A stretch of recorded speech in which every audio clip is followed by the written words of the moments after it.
And dear delegates, at the outset I'd like to thank Dr. Shobha Jagannath and the organizing team of this conference for giving me the opportunity to talk to this August gathering.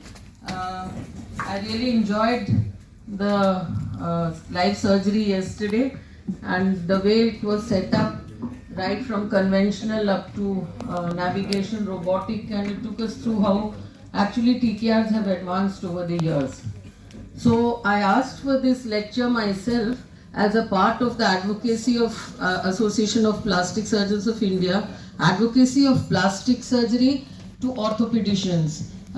It's a very sad state of affairs in our country that most orthopedicians do not know the role of a plastic surgeon. They don't involve plastic surgeons in trauma, and this leads to very poor outcomes for patients.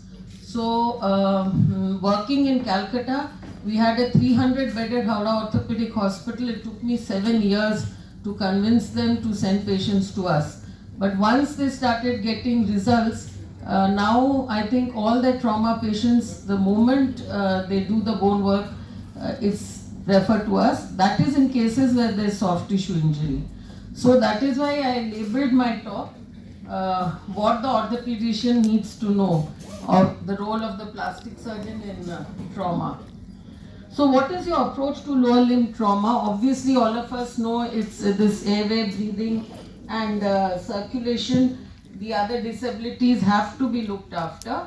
But when it comes to lower limb trauma, it's the Gustello-Anderson classification, which all of you know is the backbone of treating lower limb trauma. So the Gustello-Anderson 1 and 2, we are not very bothered because you will do your work and the skin will and soft tissues will survive. Often in type 2 you may land into type 3, the high